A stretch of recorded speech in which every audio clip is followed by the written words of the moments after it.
You know, there are a lot of tools in the kitchen, but the relationship between cook and knife is a special one. I know, because I've been a blade head all my life, and I have tried them all, but I have finally settled down into a monogamous cutlery relationship with my Shuns. Ah, Shuns, how do I love thee? Let me count the ways. How much time do you have? Oh, all right, well, we'll just count a few of the basic ways. Shun, I love thee for thine edge. Knife makers love to talk about edge geometry, which refers to the angle of the edge of the knife itself. Now, let's just say for a moment that these are real knives. The edge on this German-made knife is 22 degrees on each side, which means that it is very strong. The edge on my Shun is only 16 degrees on both sides. Now, this is very, very sharp, but typically a knife with this kind of edge just can't keep it because it isn't strong enough. How does my Shun do it? Superior steel, which begins with dessert.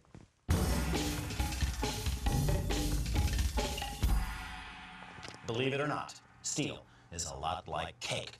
All cakes contain common ingredients like flour, sugar, and butter, but they can also contain a lot of other stuff, which even in small amounts can define their flavor, color, and texture. Same with steel.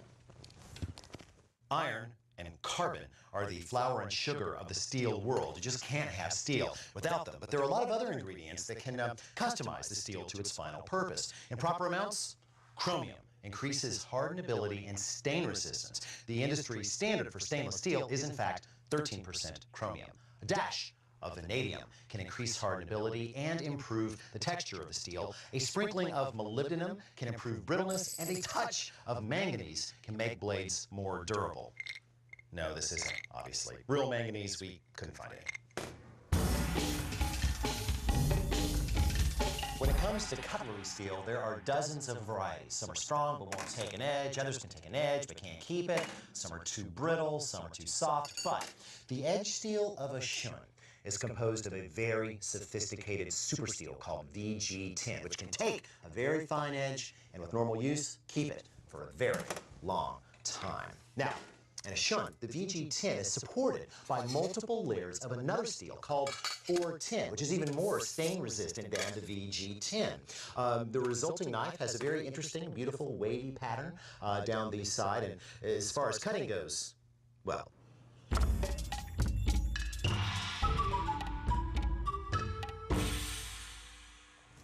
classic Japanese knives have simple, straight wooden handles, but here, the material is pakawood. It is a resin-impregnated hardwood that is warm and rich and very easy to hold on to. As for the shape, Shuns have a ridge down one side of the handle, which creates kind of a teardrop shape that helps to stabilize the knife in the hand. Now, Shuns come out of the box scary, sharp, and they will stay scary for a mighty long time if the owner-operator adheres to a few basic knife care practices.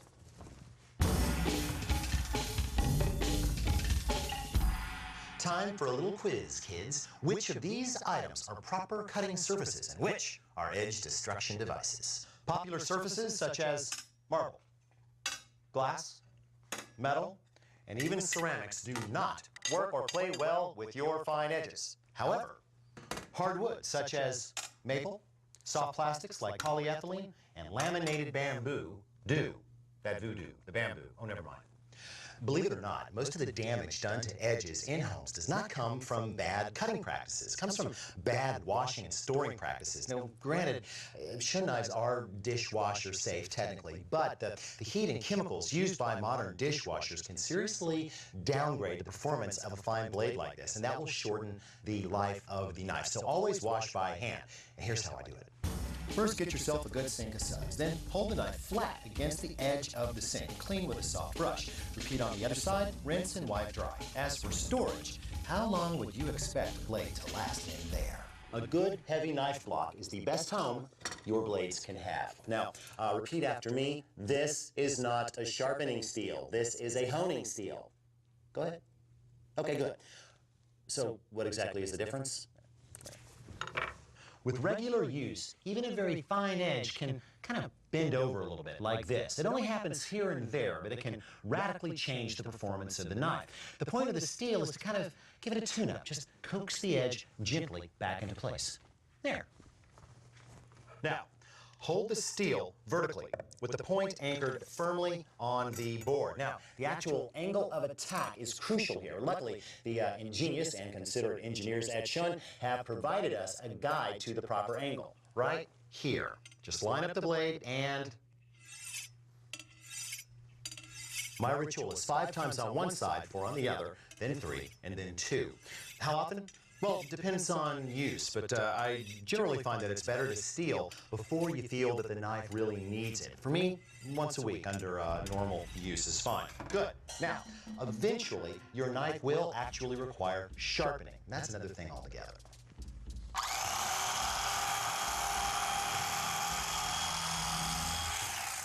There.